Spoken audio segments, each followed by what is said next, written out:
Salut l'équipe, merci d'avance pour le visionnage, n'hésitez pas à liker et partager la vidéo. Vous pouvez également retrouver mes réseaux sociaux en description et n'hésitez pas à me soutenir sur Patreon. On lâche rien et on continue de remettre la mosquée au milieu du désert. Bon visionnage à vous. Allô, salam alaikum. Enfin, bonjour. T'es pas musulman, toi, si? C'est pro. Ah, ok. Non, parce que tu t'appelles Yaourt, c'est pour ça. Abou Yaourt, ça fait un peu troll. Ah non, parce que je savais pas quel nom utiliser. Du coup, j'ai mis yaourt comme ça. Ok, bah bienvenue à toi. Ouais, merci. Alors, musulman sunnite. Musulman sunnite, ouais. Comment ça se fait? Comment? Bah, parce que déjà, je suis né dans une famille sunnite. Ouais. Et voilà, je crois que le Coran, il est divin. Pourquoi? Et, Ah, je m'entends par contre. Ça fait beaucoup d'écho. là, tu m'entends, là? Alors, fais voir. Ouais, mais je m'entends aussi un peu en écho.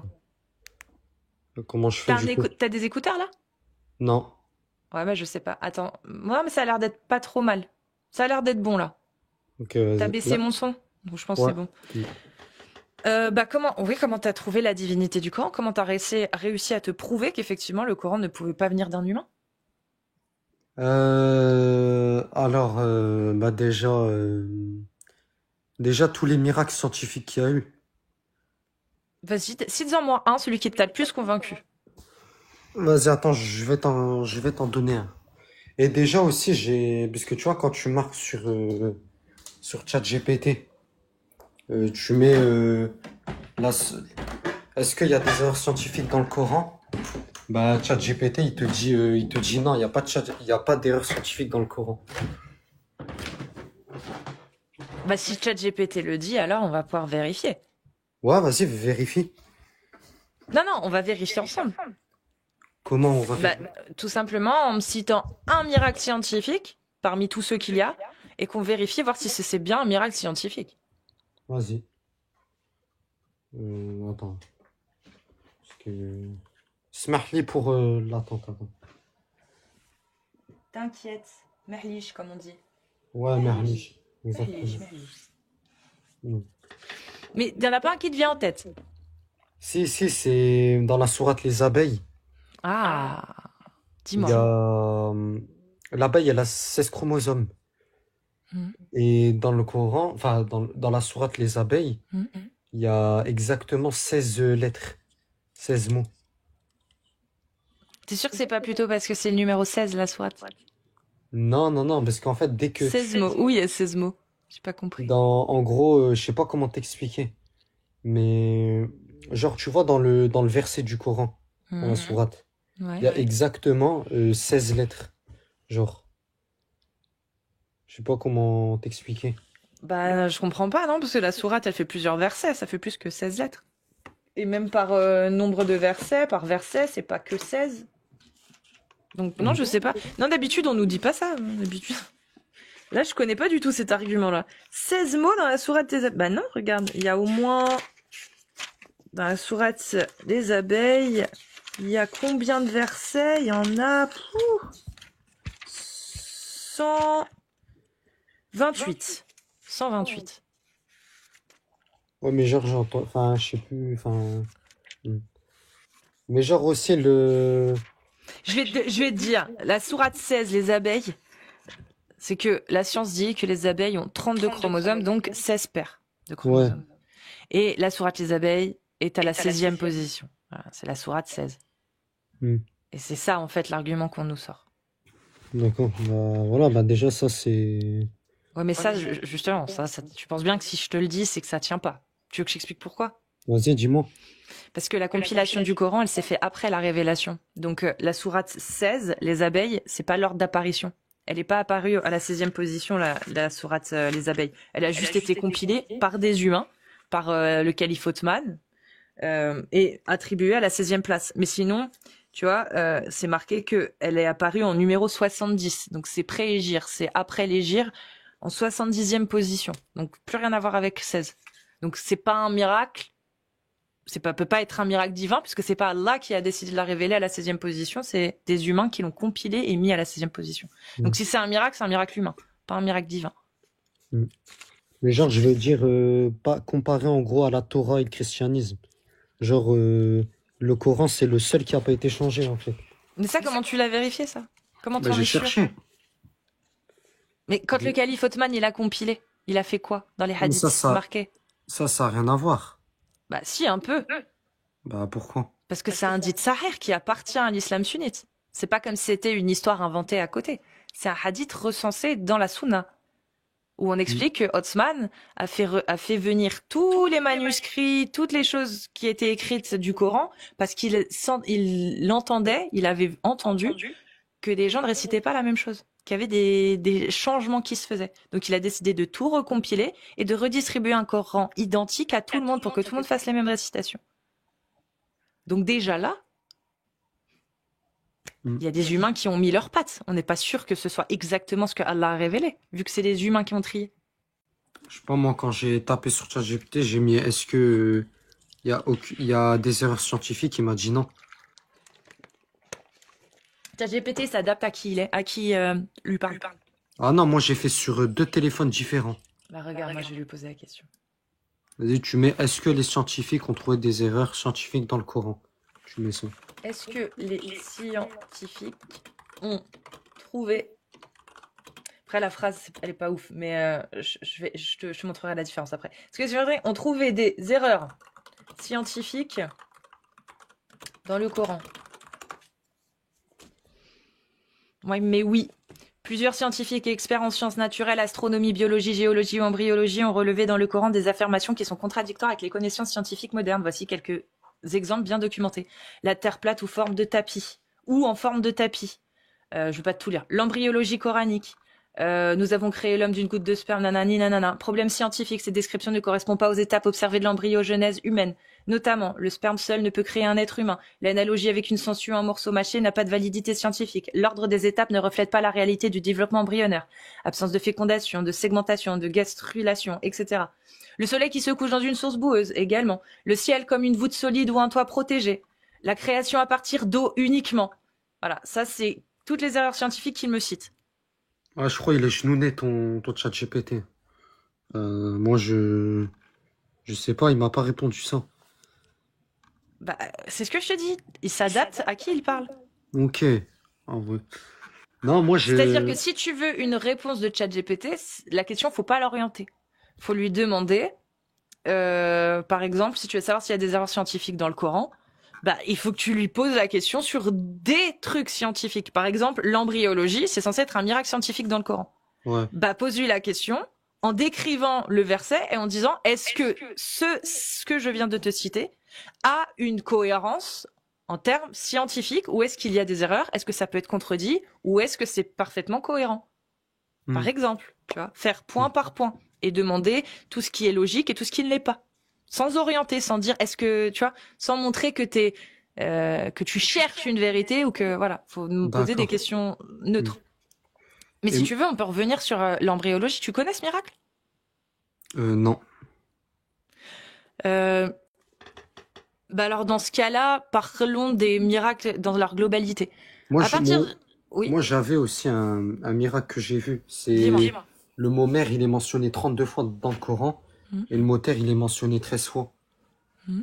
Et dès que tu fais le calcul, ça fait 71,1% de propension de mère. Alors qu'avant, il n'y avait pas de logiciel, de calculatrice, d'ordinateur, etc.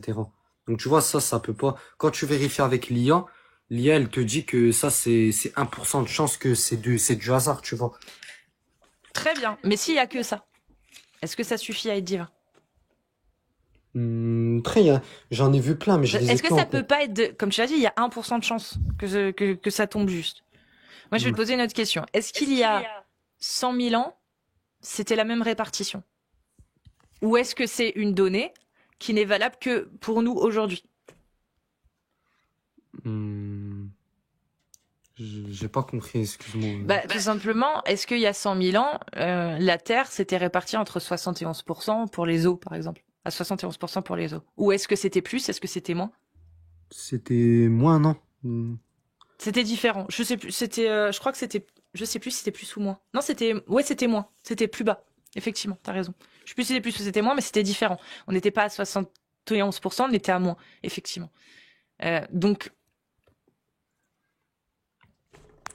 Ouais, C'est une bah, donnée qu'il a donnée sur un instant T. Ça peut être divin. Mais est-ce que le fait d'avoir eu une information vraie comme celle-ci, qu'on pouvait pas calculer à l'époque, suffit à ce que ce soit divin, ou est-ce que ça peut pas juste être du concordisme, on appelle ça? pour C'est-à-dire, moi, pour moi, c'est divin, ça, parce que ça peut pas, genre, on peut pas faire, c'est impossible le hasard, tu vois, un truc comme bah ça. si, c'est possible le hasard. Ah bon? Bah oui. Bah, Bah tu veux que je te genre, donne la preuve? donc toi, ça veut dire que tu peux faire ça, genre, sans calculatrice et sans logiciel. Eh bah au coup de chance, regarde, un truc tout con. Il y a 4 fois le mot porc apparaît 4 fois dans le Coran. Tu sais quel autre mot apparaît 4 fois dans le Coran? Non, c'est quoi? Muhammad. Ouais, voilà, ouais, Mohamed. Tu vois, Ouais, c'est du ouais. concordisme, ça veut rien dire, on est d'accord. Ouais, mais genre, ça, je veux dire, c'est pas parce il y a le port 4 fois que, et Mohamed sallallahu alayhi wa sallam, il est 4 fois que, ça a pas de miracle, je Bah veux dire. pourquoi? Pourquoi ça en serait pas? Bah, parce que Parce c'est, que c'est nul.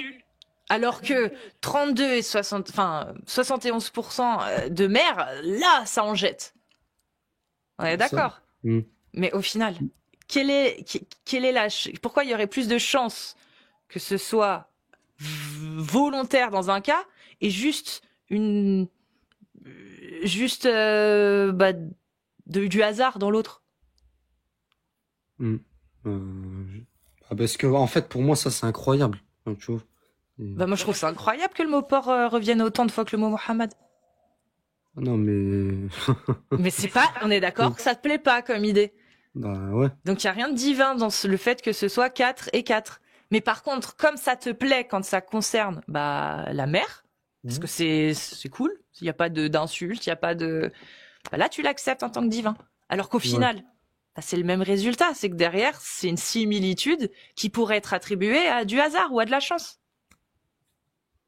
Pour moi, c'est, Parce mais que moi, en fait, si Allah l'avait dit clairement, si Hmm. Allah avait dit la mer est en proportion, sans dire le chiffre, mais à une proportion, s'il en avait parlé réellement, on pourrait se dire ouais d'accord, ça joue. Mais là au final, Allah n'a jamais parlé de la proportion de la terre et de la mer. C'est juste parce qu'il a récité le mot mer un nombre de fois et le mot terre un nombre de fois que tu fais du concordisme en fait.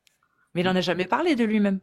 Ouais, je sais, mais voilà, en fait, moi, ce que je voulais savoir, c'est qu'est-ce que tu reproches, en fait, à l'islam sunnite? Genre, en fait, ça m'intéresse.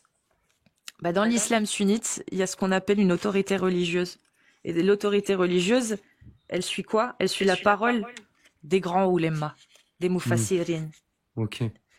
Et moi, ce qui me pose problème, c'est quand je lis bah, la sourate 4, verset 34, et que je me dis,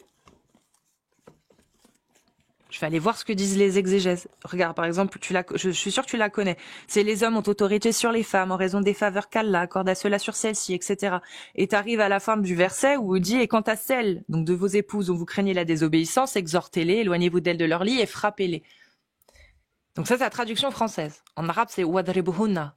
Et Ouais. wadribuhunna, c'est dakhara, c'est pardon, c'est wadribuhunna, c'est frapper. Mais bon, je me dis bon, s'il n'y a pas de tafsir, s'il n'y a pas d'explication, on peut l'interpréter. Moi, ça me va, on peut l'interpréter. Bon, comment interpréter frapper autrement que par frapper, peu importe. Voilà. Mais quand je vais lire les exégèses, quand je vais lire l'islam sunnite, eux, ils sont catégoriques. C'est bien Ok. frapper. Faut juste éviter de laisser des bleus, éviter de laisser des traces sur le corps et de faire des fractures. Daraba, pardon, pas dakhala. Dakhala, c'est autre chose. Daraba. Euh, Bah, c'est dangereux. Ben, de quoi tu parles de quand l'homme il peut frapper sa femme, c'est ça?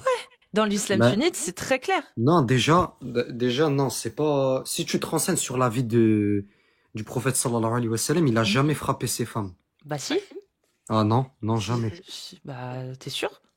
Vas-y, sors-moi Un hadith? ouais, un hadith. Hadith sahih. Ouais, qu'il a frappé une de ses femmes.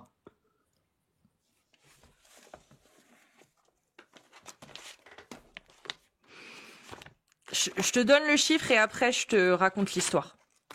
Si tu veux même, on va pouvoir le lire. Hmm. Si tu veux. Vas-y. Alors,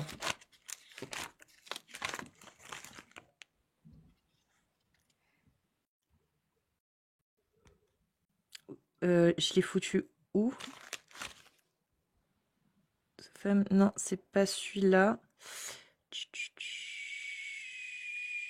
34. 34-16, c'est ça. Alors, il y a le An-Nasa'i 3416, Muslim 974 aussi. C'est les mêmes. Donc, An-Nasa'i 3416. Et là, on a l'histoire que raconte Aïcha, donc rapportée par Aïcha. Il est authentique, le hadith. Oui, Sahir. Ok, vas-y. C'est pas celui-là, c'est Muslim. Voilà. Muslim 974. La flemme d'aller dans les livres. Trop compliqué. Voilà. Alors, c'est un long hadith. Muslim, donc Sahih Muslim 974b. Et dedans, tu as le passage où Aïcha raconte que elle avait suivi le prophète une nuit où il lui avait dit de ne pas le suivre. Et elle l'a pas écouté parce que elle était un peu jalouse. Donc elle l'a suivi et je sais plus où il s'est arrêté le prophète et il s'est retourné, il a vu une ombre le suivre. Alors il a commencé à faire marche arrière et elle a couru jusqu'à revenir chez elle. Et au moment où elle arrive, il y a le prophète qui arrive aussi et il l'a trouvé essoufflé.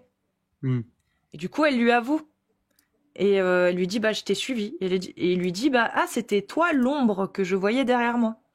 Et elle lui avoue. Elle dit oui. Et attends, il faut que je te retrouve, parce qu'il est long, le hadith, il faut que je te retrouve le passage. Il tourne à revêtir manteau, cité, il croit qu'il mettait mon... Attends, ses chaussures, ok, donc c'est plus loin. Il est tellement long, ce hadith, que je te lise le passage. Voilà. Était-ce l'obscurité de ton ombre que j'ai vue devant moi? J'ai dit oui. Donc Aïcha dit j'ai dit oui. Il m'a donné un coup de coude. Je vais te dire. Donc là c'est en traduction de l'anglais au français. Après on va aller voir en arabe si tu veux. Oui, il me donna un coup de coude sur la poitrine que j'ai ressenti. Donc il lui a donné un coup de coude sur la poitrine. Puis il dit penses-tu qu'Allah et son messager te traiteraient injustement? Elle dit. Donc, ce que les gens cachent, Allah le saura. Il dit, Gabriel est venu à moi quand tu m'as vu. Voilà, bref. En arabe, le coup de coude dans la poitrine qu'elle a senti, c'est traduit en... Enfin, c'est cité en... Elle a eu mal. C'est un coup de coude dans la poitrine qui lui a fait mal. Donc, parce qu'elle lui avait désobéi, il a utilisé Wadribuhunna. Ouais. Okay. Pour lui faire comprendre qu'il était mécontent vis-à-vis d'elle, qu'elle n'avait pas à faire ça. La preuve, il lui dit, mais qu'est-ce que tu croyais? En fait, en faisant ça, tu pensais que Allah allait être injuste envers toi, donc tu l'as pas fait confiance, tu m'as suivi. Ouais, donc il lui fait un reproche, et il lui a donné un coup, pour la punir, lui montrer son mécontentement. Ouais. Mais voilà, moi, Enfin, comment t'expliquer? Genre... Déjà, quand notre femme, elle nous désobéit en islam, on n'a pas le droit déjà de la frapper au visage, tu vois. Je suis d'accord. Au visage, t'as pas le droit. Tu vois? T'as pas le droit, mais c'est pas interdit. C'est à éviter. Ah non, c'est interdit. Donne-moi un texte qui l'interdit. Moi, je peux te trouver effectivement des textes qui conseillent de ne pas le faire, en citant même un hadith du prophète. Un hadith où le prophète, il a accueilli des femmes, qui, elles, s'étaient fait frapper très fort. Ouais. Donc après que la sourate soit révélée et que les hommes aient eu l'autorisation de frapper leurs épouses quand elles le désobéissaient, il y a des femmes qui sont venues parce qu'elles avaient été trop frappées. Donc des ecchymoses au visage, des choses qui étaient pas forcément très gentilles, quoi. Et le prophète, il a dit quoi? Il a pas condamné les hommes. Il a dit des femmes sont venues se plaindre du mauvais comportement de leur époux. Or, qu'ils sachent maintenant qu'ils ne sont plus meilleurs qu'elles. C'est tout. Et c'est pour ça que dans les tafsirs, Ibn Kathir, Tabari, tu trouveras pas que c'est interdit. Tu trouveras que il faut éviter de le faire car le prophète a dit que vous ne serez plus meilleurs que vos épouses si vous le faites. En gros. Mais il n'y a pas de sanction réservée pour l'homme qui frappe trop sa femme. Il n'y a pas de sanction. Ok. Mais voilà, le mieux, même dans l'islam, c'est de mettre... Enfin, c'est d'être bon avec sa femme, quoi. Ouais, mais qu'est-ce que c'est la bonté selon Allah? Vu que pour lui, être bon, c'est avoir l'autorité sur son épouse et puis l'éduquer. Et si on craint sa désobéissance, on peut la frapper. C'est ça bien se comporter pour Allah. C'est éduquer son épouse. Non, c'est que bah, déjà, elle doit lui obéir. Pourquoi? Et Au nom de quoi? bah, parce que voilà, c'est. Déjà, Allah, il l'a ordonné. Et Pourquoi? déjà. Quelle Hmm. est la bonne raison? Quelle est la Parce que, bonne raison d'ordonner à une femme d'obéir à son épouse? Ce serait quoi la bonne raison? bah, parce que l'homme, il travaille, l'homme, il Et est la plus femme, fort. elle travaille aussi. Bah, non, mais l'homme, je veux Aujourd'hui, en dire. 2025. Ouais, mais genre, je veux dire, l'homme, il est plus fort, il est. Ben justement, s'il est plus fort physiquement, pourquoi Allah donne une ascendance en plus sur l'homme alors qu'il a déjà une ascendance naturelle sur la femme? Pourquoi en plus il lui donne l'autorisation de la frapper alors que c'est elle qui devrait justement, vu qu'elle est plus faible, c'est à elle qu'on devrait autoriser, non? Tu penses pas, pour être plus équitable, vu qu'elle est plus faible? L'homme a déjà un ascendant physique sur elle, un ascendant physique sur elle. En plus, Pourquoi la Allah femme, donne en plus un ascendant encore en plus sur l'homme? en plus, la femme, si elle écoute son mari, elle est récompensée, tu vois. C'est. Mais super, c'est super. Ça donne vraiment envie d'être une femme en islam, ça. La question c'est, pourquoi Allah donne-t-il un ascendant physique sur l'homme, donc à l'homme sur la femme, et qu'en plus de ça, il donne un autre ascendant à l'homme en lui permettant de frapper sa femme? C'est pas logique. Comme tu l'as dit, la femme est plus faible physiquement que l'homme, déjà de base. Biologiquement, on n'est pas égaux. Parce que c'est pour la protéger. Je sais pas si tu vois ce que je veux Donc dire. pour protéger la femme, on autorise l'homme à la frapper. Non. Bah, Mais bah explique-moi alors. mais faut vraiment qu'elle va loin, en fait. Je sais pas si tu comprends. Mais Faut peu vraiment importe. qu'elle va super loin. Peu importe, en fait. C'est une autorisation qu'elle a donnée uniquement à l'homme. C'est-à-dire que la femme qui est plus faible que l'homme, elle n'a pas le droit de frapper son époux. Mais l'homme, lui, il a le droit. Pourquoi cet ascendant? Parce que c'est, voilà, on est, je sais pas comment dire. Genre, on sait plus faire de choses, en fait. Hmm. Genre, Comme on est toi. plus fort, on doit vous protéger, etc. Mais en 2025, à quel moment? Bah, commencer en 2025. Je sais pas, moi, j'ai pas. T'en vois assez des femmes qui n'ont pas d'hommes et qui s'en sortent très très bien sans avoir besoin d'eux.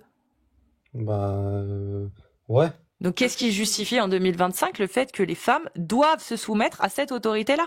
Sachant qu'on voit tous les jours qu'elles n'ont pas besoin d'être sous la tutelle d'un homme pour réussir et pour vivre très bien en 2025. Parce que c'est, on doit la protéger pour la protéger du châtiment d'Allah, en fait. Mais quel Genre, châtiment d'Allah?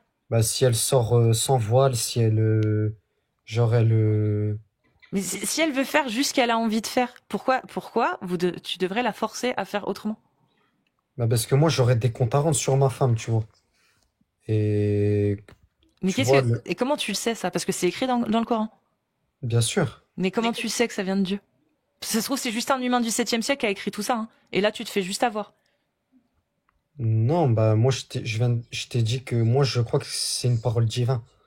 Donc, Ouais, mais le problème, c'est que les arguments que tu m'as donnés jusqu'à présent, ils sont pas exclusifs à une divinité. C'est-à-dire que, comme on l'a vu, les abeilles, un humain aurait pu l'écrire. Il y a plein de choses au final que quand tu demandes, quand tu regardes, bah là par exemple, je t'ai cité l'embryon, ou je peux te citer les deux mères, ou la création à partir de l'eau uniquement, etc. C'est que des choses qui aujourd'hui scientifiquement sont réfutées. C'est-à-dire qu'il y a des choses dans le Coran qui aujourd'hui sont réfutées par la science. et c'est quoi qui est réfuté dans le Coran? C'est Les quoi, deux mères qui ne se mélangent pas, par exemple. Tu connais? Les Mais deux mères qui sont... quand tu lis en arabe, c'est différent de quand tu lis en arabe. Parce qu'en Ouais, fait, quand tu lis, mais dès quand que tu tu vas lis, lire les savants, ouais, ils ont compris par l'arabe. ouais, Donc quand tu vas lire leur interprétation à eux, hmm. t'as peu de Genre chances de te tromper normalement. quand le verset où il y a des gens qui comprennent pas, tu vois, tu connais le verset quand Allah il a prié sur le prophète. Tu le connais ou pas? J'ai pas compris quand quoi? Quand Allah il prend sur le prophète? J'ai pas Non, compris. quand Allah il a, parce qu'il y en a beaucoup des ignorants, ils disent genre Allah il a prié sur le prophète sallallahu alayhi wa sallam. Mais en fait quand tu lis en arabe, c'est différent.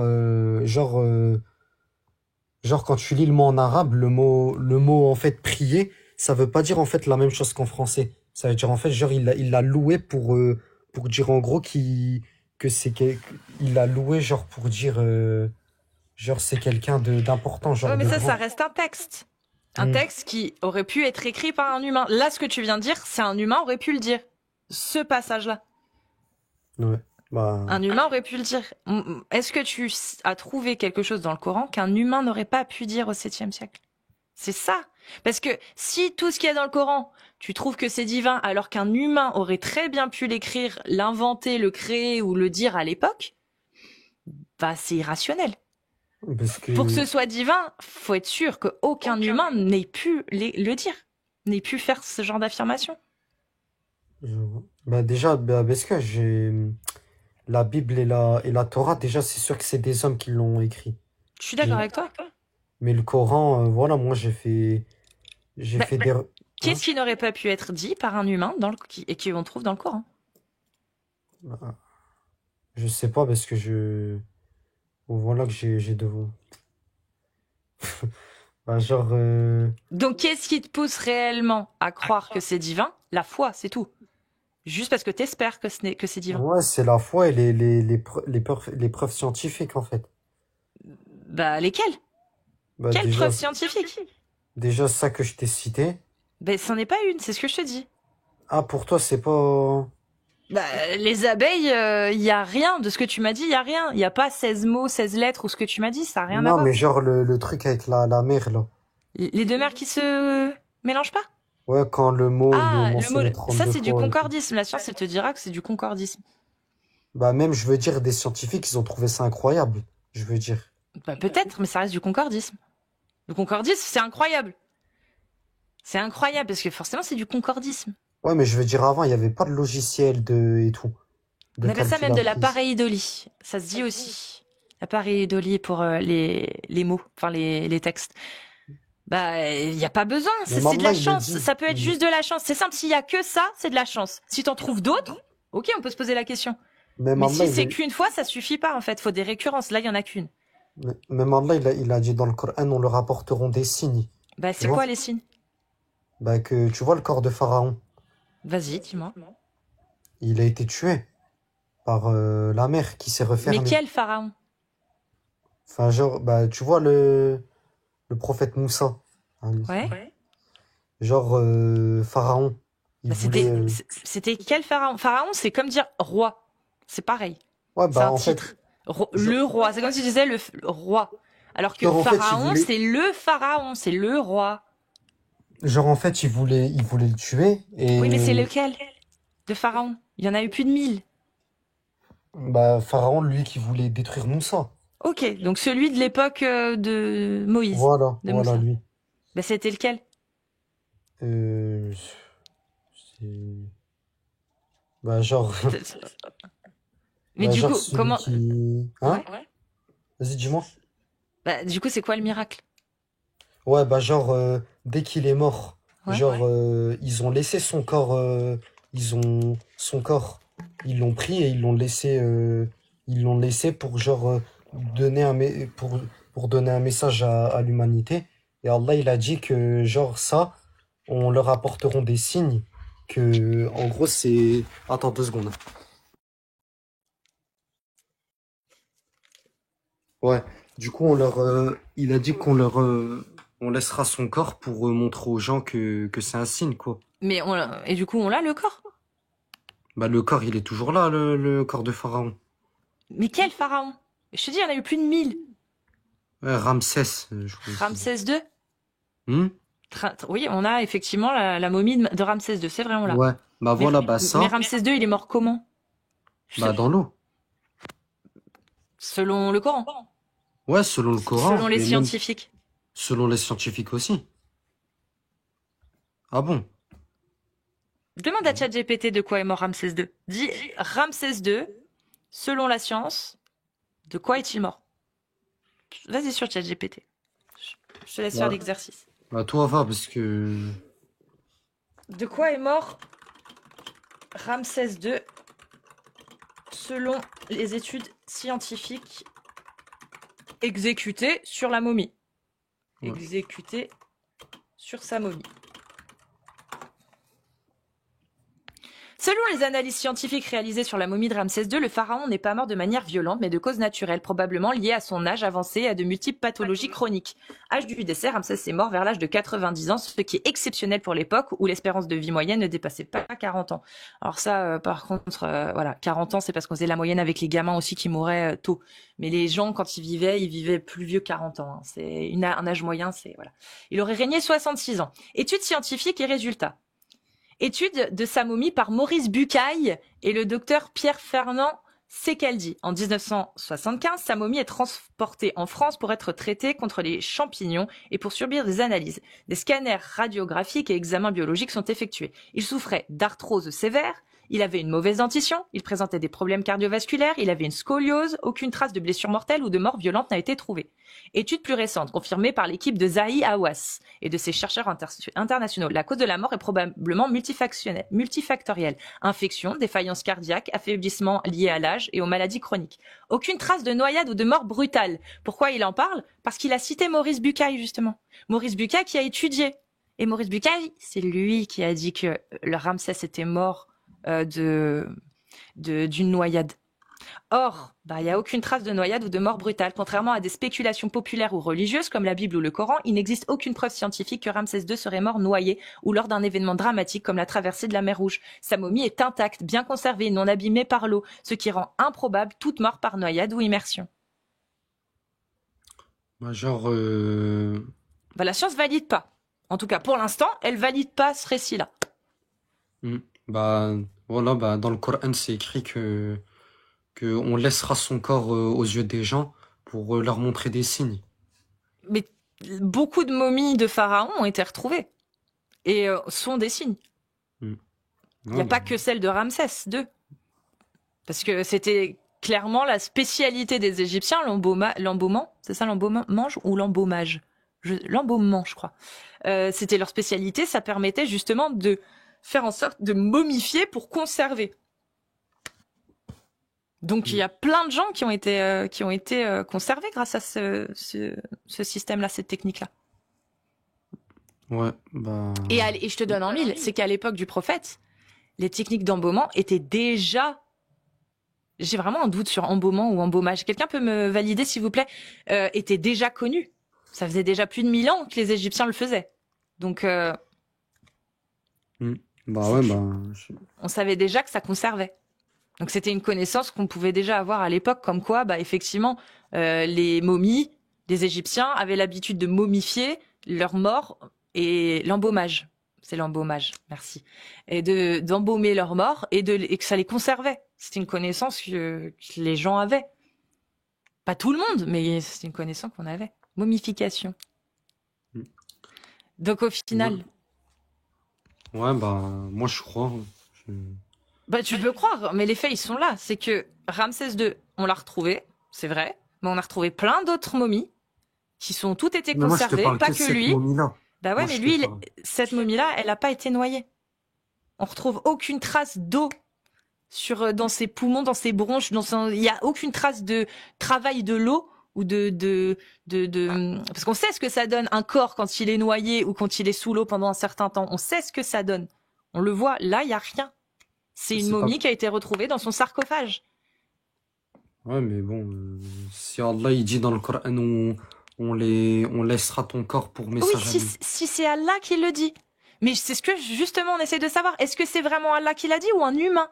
Or, des connaissances qu'on a aujourd'hui sur Ramsès II et des connaissances qu'on avait à l'époque sur l'Égypte et les techniques d'embaumage, un humain aurait pu écrire ça.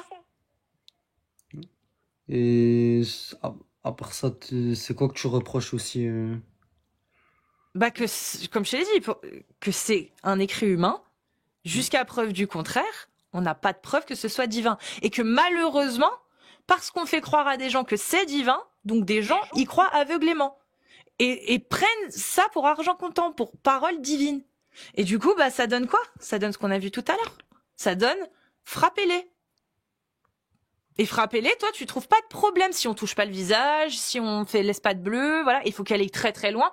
Mais au final, même si elle va très très loin, tu divorces, tu la frappes pas. Si Allah il l'a demandé, c'est qu'il y a un bien derrière, tu vois. Oui, mais si c'est Allah qui l'a demandé. Mm. Mais encore faut-il être sûr que c'est pas un humain du 7e siècle qui a fait passer ça pour une parole divine. Enfin, il y a tu sais, il y a des scientifiques qui se sont convertis quand ils ont trouvé bah, genre que c'était vraiment Et il y en divin. a d'autres qui ont apostasié. Bref, C'est tu vrai. vois? Bah oui. C'est comme tout. Aujourd'hui, les scientifiques, c'est plus de 80% d'athées dans le monde scientifique. Ouais, mais bon, voilà, ça veut rien dire. Tu Tu vois, dans un ils ont sens, ça pas veut bien rien dire, mais étudié. dans l'autre, ça veut dire. Ils C'est-à-dire sont que pas si bien, je te dis qu'il y a 80% d'athées dans les scientifiques, ça veut rien dire. Mais si il y a quelques scientifiques, une dizaine, tout au plus, qui ont dit qu'ils se sont convertis à l'islam après avoir trouvé des trucs, là, ça suffit. Alors qu'on ils, parle d'une dizaine de personnes, même pas. Ça doit être 2 ou 3 témoignages. ils ont pas bien étudié le tawhid, c'est pour ça, quand t'étudies bien le tawhid, t'as compris qu'en fait, tu peux pas quitter l'islam si tu t'étudies bien le tawhid. Ah bah si t'étudies bien tout court l'islam sunnite, je peux t'assurer que c'est facile de quitter l'islam. Bah, pas pour moi. Bah tiens, t'es pour ou contre l'esclavage? L'esclavage, en ce moment, non. Bon. Comment ça en ce moment? Donne-moi un contexte dans lequel t'es pour. Quand on est en période de guerre, Ah, donc en période de guerre, toi t'es pour avoir des esclaves. bah, vas-y, lis-moi le verset. Il n'y a pas de verset, je te demande toi, ce que toi tu... Je te parle pas d'Allah ou de l'islam, je te parle de toi. Toi, est-ce que tu penses qu'il y a des circonstances dans lesquelles l'esclavage est acceptable? Ben, pour moi, ouais, en période de guerre, que en période de guerre. Très bien. La guerre est finie. Les esclaves, tu les libères du coup? Bien sûr, Toi, tu les libères. bien sûr. Tu penses que c'est une obligation? Je sais pas.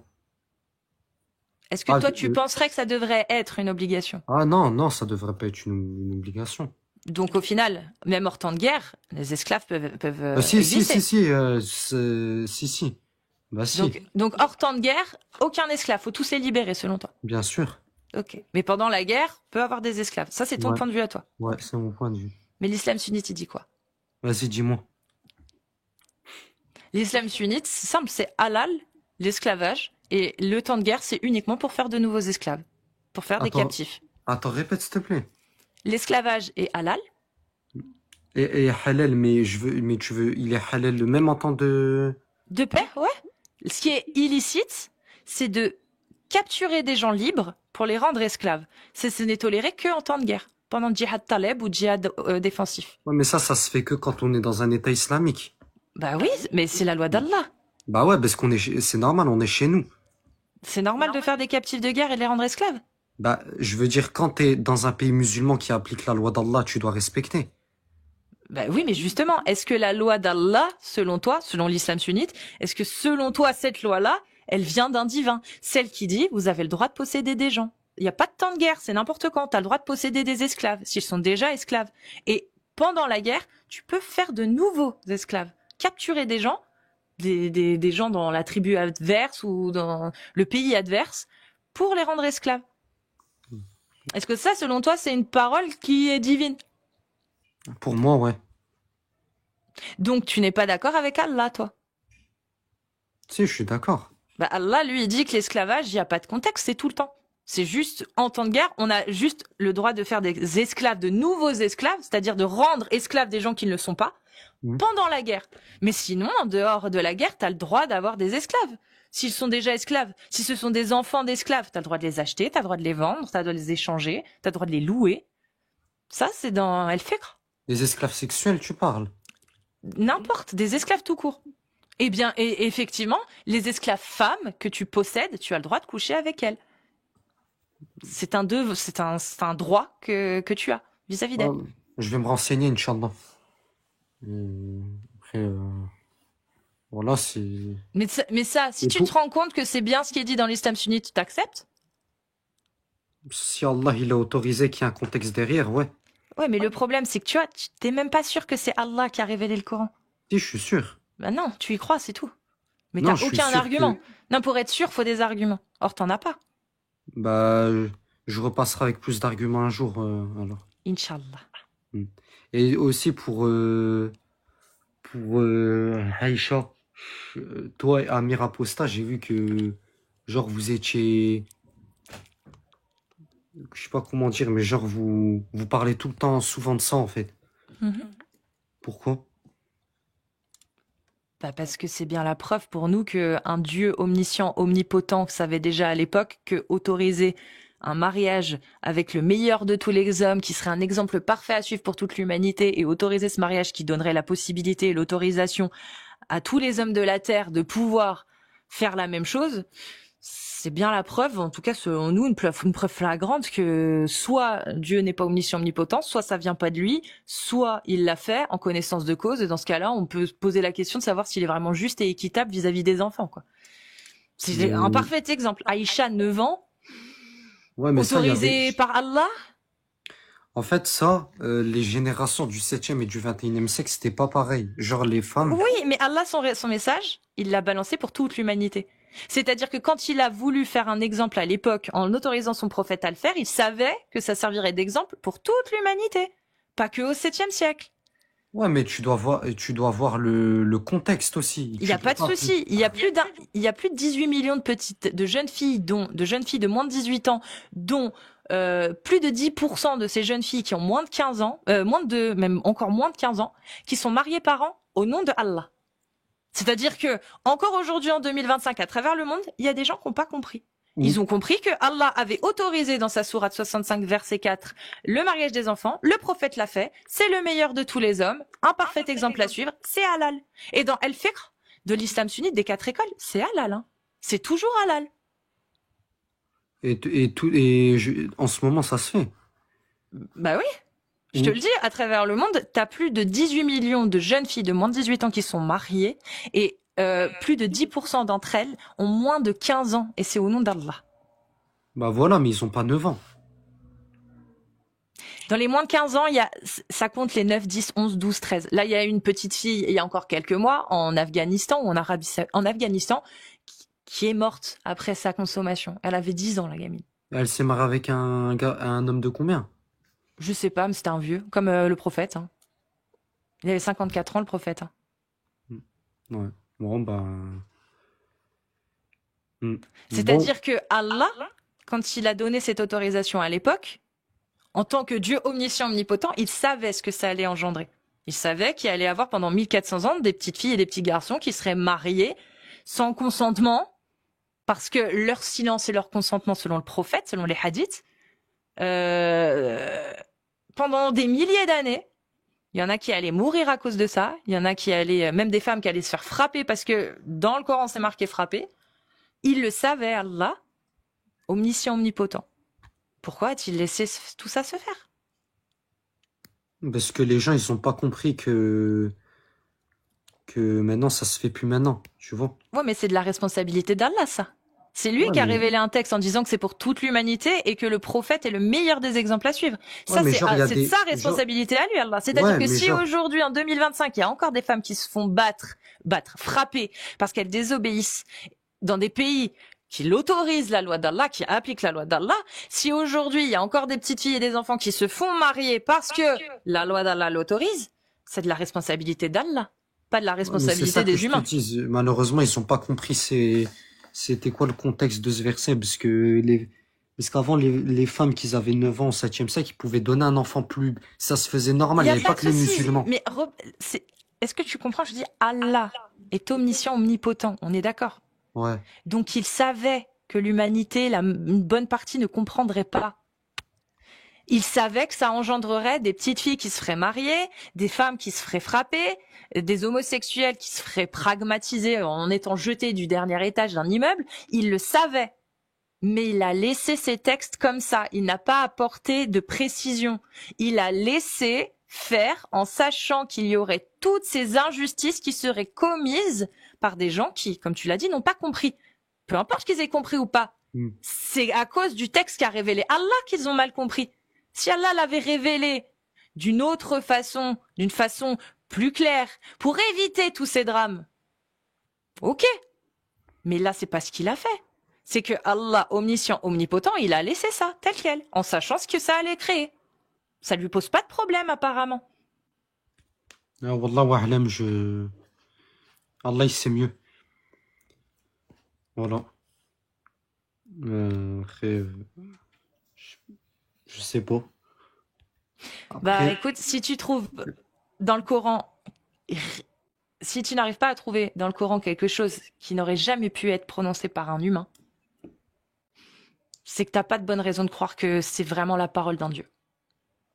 non, mais Et dans ce cas-là, ça expliquerait pourquoi. Bah, aujourd'hui, si tu appliques la loi d'Allah, il se passe tout ce qui se passe aujourd'hui en Afghanistan, en Irak, en Iran, au Yémen, en Malaisie, Mauritanie, etc. Tous dans ces pays. Ou au Pakistan même. même au Pakistan. Bah, t'as des mariages d'enfants, t'as la mort des homosexuels ou l'emprisonnement, t'as la mort des apostats aussi, la peine de mort sur ceux qui quittent l'islam. Ça, c'est appliqué dans ces pays. Parce que ça émane directement de l'interprétation que les gens en ont fait de la parole d'Allah. Non, mais moi, je crois que c'est vraiment la parole d'Allah, moi. Je crois. Donc tu penses que le Dieu qui nous a créés est d'accord pour qu'on pragmatise ceux qui ne croient plus en lui, qui est d'accord de pragmatiser les homosexuels qui vivent leur amour. S'il le fait, c'est qu'il y a une raison derrière, tu vois. Allah, en fait. Mais ça tient si t'es sûr que c'est Allah qui a révélé, si t'es sûr que c'est le Dieu, notre Dieu créateur qui a révélé.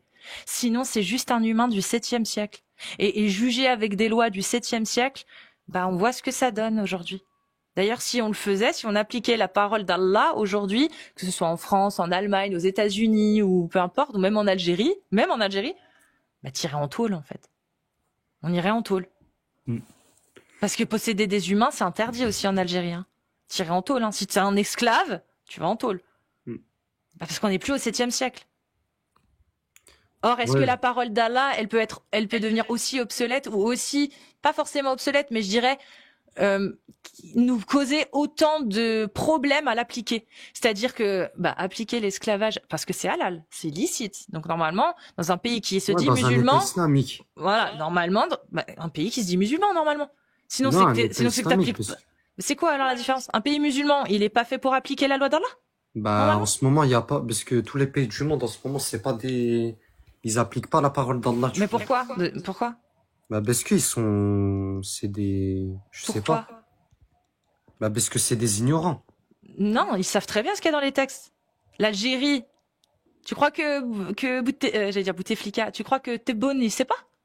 Si, il sait, mais lui, c'est un, voilà. Alors, pourquoi il veut pas appliquer l'esclavage? Pourquoi il veut pas appliquer la peine de mort sur les apostats et sur les homosexuels? Il préfère les enfermer. Parce qu'il craint pas Allah. Il craint pas Allah, c'est ça. C'est pas ça. Ça veut dire qu'il y croit pas dans ce cas-là, s'il craint pas Allah. C'est ça, c'est qu'il y croit pas. Ok. S'il le fait pas. Parce que s'il le fait pas, c'est juste qu'il veut pas se retrouver dans un pays comme un pays qui est isolé de tout et qui rentre en guerre et qui n'a plus aucune crédibilité et aucun accord de paix avec des États comme les États-Unis, comme la Russie ou comme d'autres pays. Enfin encore la Russie, mauvais exemple, mais c'est juste par économie, par le fait de vouloir faire en sorte de pouvoir être tranquille sur la planète, en fait. Si un pays commence à appliquer ce genre de loi, il se passe quoi? Il y a l'ONU qui s'en mêle, il y a l'UNICEF qui s'en mêle, il y a l'OTAN qui s'en mêle, il y a tout le monde qui s'en mêle. On ne peut plus, aujourd'hui, en 2025, appliquer la parole d'Allah sans avoir derrière des conséquences vis-à-vis des droits de l'homme, par exemple. Les droits de l'homme, c'est la dignité, ça interdit explicitement, ça reconnaît l'esclavage comme étant un crime contre l'humanité. Dans la parole d'Allah, non. Pas dans la parole d'Allah. Mais comment cela se fait-il qu'une parole parfaite et divine comme celle d'Allah, soi-disant, aujourd'hui, elle soit impossible à appliquer, ou alors ça nous fout dans la merde. Ça foutrait le pays d'appliquer la loi d'Allah, ça le foutrait le pays dans la merde. Non, mais t'inquiète, ça va s'appliquer un jour, Inch'Allah. Donc, Inch'Allah, un jour, l'esclavage revient. Non, mais c'est la loi d'Allah, mon ref. Si tu veux que la loi d'Allah s'applique, ça veut dire que tu es pour la légalisation de l'esclavage. C'est pas que le tout beau tout rose, c'est la parole d'Allah, donc faut tout respecter. Ok. Si tu veux vivre dans un pays qui applique à 100% la loi d'Allah, ton voisin a le droit de posséder des gens. Il a le droit de posséder des femmes et de coucher avec ces femmes sans que même elles donnent leur avis. C'est c'est sa propriété, il a le droit de le faire. Si elles ont leurs règles, il n'a pas le droit, bien évidemment. C'est interdit. Si Allah, il l'a autorisé, c'est qu'il y a un bien derrière. Ouais. Donc vivement le retour de l'esclavage. Non, il n'y a pas que l'esclavage dans Il n'y a l'islam. pas parce que que, mais ça en fait partie. Donc Ouais. vivement le retour de l'esclavage. Ou alors tu veux le retour de la parole d'Allah, mais sans l'esclavage. C'est... Moi, écoute, moi, j'ai... Regarde Abou, je t'invite chez moi. Je te fais des lasagnes Vas-y, quand? halal. Regarde, je t'invite chez moi, je te fais des lasagnes, machallah. En plus halal, hein, je te les fais pour toi parce que j'aime bien faire halal quand mes amis. Wallah, tu me fais venir. Ouais, wallah, je te fais venir. Vas-y, Tu viens manger chez moi, je te fais un plat de lasagne succulent, machallah. Ouais. Je te sers. Tu commences à manger et je t'explique comment je les ai faits, que voilà, j'ai fait cuire, mijoter pendant des heures avec le céleri, les tomates. J'ai fait une sauce au fromage à l'italienne, la viande est halal, je te raconte la viande où je suis allée la chercher chez le boucher halal de Thonon-les-Bains et que voilà, c'est super bon. Bref, ou la Duchère, peu importe, et que c'est super bon. Et au moment où tu commences à manger, etc., et je te dis par contre, j'ai mis un tout petit peu de mort au rat. Un tout petit peu. Ça te tuera pas. Ça va juste te foutre la chiasse. Mais t'inquiète. Juste un petit peu. C'est bon. On continue de manger. Est-ce que tu vas continuer de manger? Bah non. Bah voilà. Bah c'est l'islam. C'est les religions, mon ref. Il y a des choses super bien. Mais il suffit d'un truc. Comme l'esclavage. Comme la condamnation des gens à mort. Parce que juste ils ont arrêté de croire. Ils ont tué personne. Ils ont violé personne. Ils ont juste arrêté de croire. La peine de pragmatisation pour des gens qui choisissent de vivre différemment. Ils font de tort à personne, sauf à eux-mêmes. C'est leur propre choix. Bah, ça, ces trucs-là, c'est la mort au rat qui est dans mes lasagnes. Bah... Moi, je dis, si Allah, il a autorisé, c'est qu'il y a un bien derrière, tu vois. Ouais, mais t'es incapable de le trouver. Moi, tu sais, si demain mon père, enfin, quand j'étais petite, à la rigueur, quand j'étais petite, tes parents ils disaient un truc, tu les croyais. Parce que c'était tes parents. Mais quand t'as commencé à grandir, tu t'es rendu compte que des fois, tes parents, ils avaient pas toujours raison. Ouais. Voilà. Ouais, si, je vois. Donc, au final. Ouais, bah, écoute. Qu'Allah, il te fasse convertir à l'islam plus tard, Inch'Allah. Et... Bah, peut-être tu vas te convertir plus tard, hein. Ça risque pas. Je suis contre l'esclavage, je suis contre le mariage des enfants, je suis contre la peine de mort, je suis contre beaucoup de choses que Allah, lui, il autorise et il l'oblige même. Il exige. Les coups de fouet sur les fornicateurs. Ça, Bah, ça t'aimerais bien c'est explicite. Imagine quelqu'un, genre toi, t'as une sœur. Là, t'as 16 ans, t'as une sœur, elle a 15 ans. Et il y a un gars, il fournique avec, tu voudrais pas, non? Comment ça? Elle fait ce qu'elle veut, ma sœur. Moi, j'ai déjà forniqué. Je fornique, moi, j'ai jamais été mariée. Ah, t'as un petit copain. Bah, quand j'en ai un, quoi. Ouais, mais je veux dire, en plus, il y a beaucoup de maladies quand on fournique. Tu vois? En 2025, il y a suffisamment de moyens de se protéger. En plus, moi, je fais de la prévention contre le VIH, donc je connais tous les moyens de prévention. Ouais, mais les gens, Je dis de moi. Les gens en 2025, ils se protègent pas forcément. Ah bah ça, c'est leur problème, ça. C'est le problème de sensibilisation. Et je suis bien Donc, c'est d'accord pour ça avec toi, que- il faut se protéger. Donc, C'est très important. Mais Abou, je vais te poser une autre question. vas-y. La loi d'Allah qui dit que vous devez avoir des relations sexuelles qu'avec vos femmes. Effectivement, t'as raison. Si tu as une, deux ou trois ou quatre, ou même qu'une seule femme, hein, peu importe, et que tu couches qu'avec elle, vous couchez que ensemble, oui, effectivement, il n'y a aucun risque de choper des maladies, tu vois, si Ouais. vous êtes tous les deux sains, de base. Mais Allah, il autorise quoi d'autre? Il autorise d'avoir des relations sexuelles aux hommes uniquement avec qui? Avec leurs esclaves. Et les esclaves, ça se vend, ça s'achète, ça s'échange. Ouais. Mon ref, ça laisse la place ouverte aussi à des infections hein, et des transmissions de maladies. Bah, ouais, mais l'esclave, ils savent si elle est saine ou pas. Comment tu fais? Bah, peut-être qu'ils font des expériences avec elle pour voir si elle a pas de maladie. Bah, aujourd'hui, en 2025, oui, tu peux faire des tests, mais tu peux les faire aussi avec ton conjoint. Ouais. Mais Donc là, au final, ça revient au même. Ouais, c'est ce que je dis. Bah, dans ce cas-là, qu'est-ce qui justifie aujourd'hui en 2025 que Allah interdise les gens de s'aimer hors mariage et d'avoir des relations sexuelles s'ils en ont envie? Bah, parce que bah, moi, si j'ai une sœur, et que je vois que, genre, elle a couché avec un autre gars, Moi, le gars, si je le vois, tu vois, je vais lui péter les dents. Mais Tu vois, pourquoi? c'est un signe. Pourquoi? Bah, parce qu'il couche pas avec ma sœur comme ça. Mais elle fait ce qu'elle veut, ta sœur. Non, elle fait pas qu'est-ce qu'elle veut, non. Pourquoi elle fait pas ce qu'elle veut? Bah, parce que déjà, elle fait pas ce qu'elle fait. Parce que je t'ai dit, déjà, ça crée des maladies. Après, imagine, elle tombe enceinte. Pas plus que d'avoir des esclaves, mon ref. Je viens de t'expliquer. Avoir des esclaves, quand Allah autorise les hommes à coucher avec ses esclaves, c'est la même chose, c'est de la fornication, mais légale uniquement pour les hommes. Uniquement pour les hommes.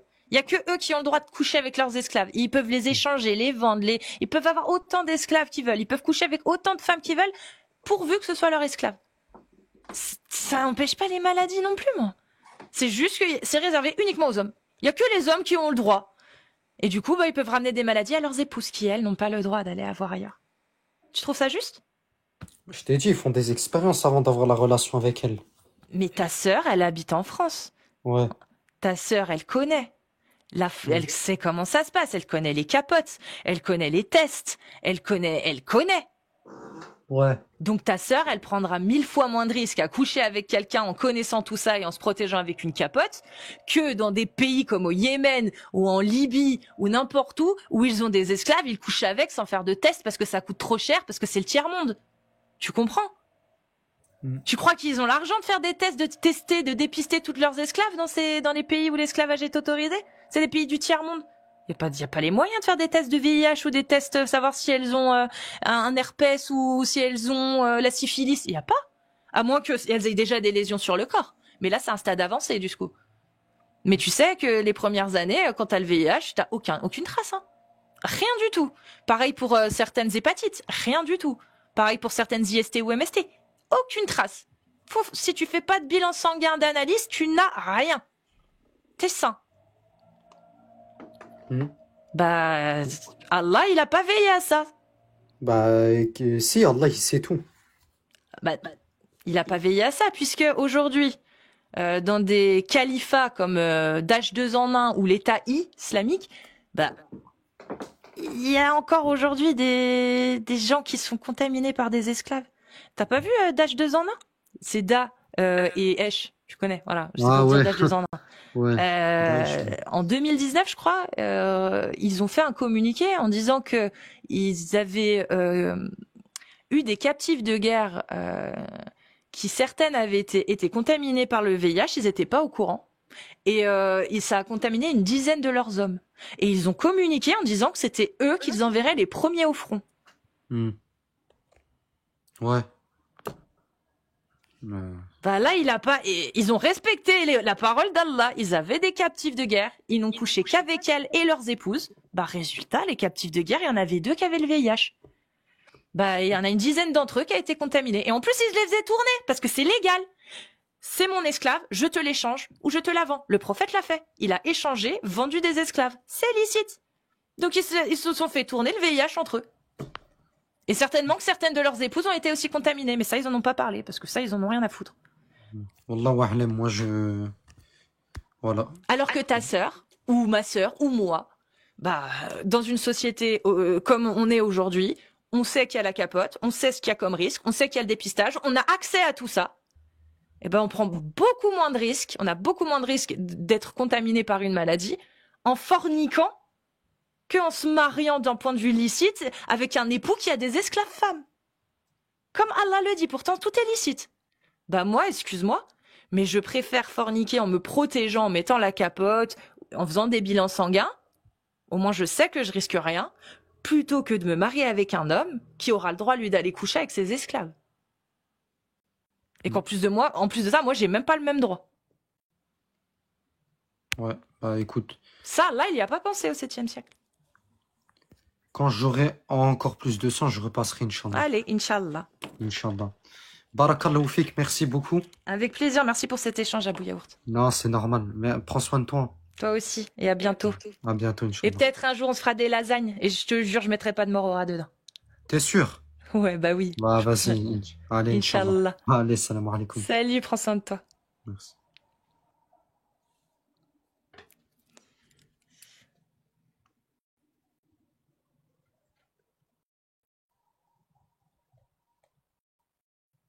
Je teste d'autres trucs. je teste d'autres trucs. Parce que j'aime bien aussi parler comme ça, là. De cette façon-là. Mais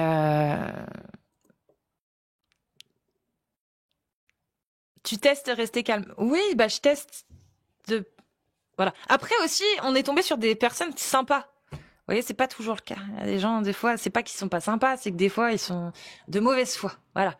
Là, c'était pas le cas, donc ça va. C'est plutôt agréable. C'est plutôt agréable.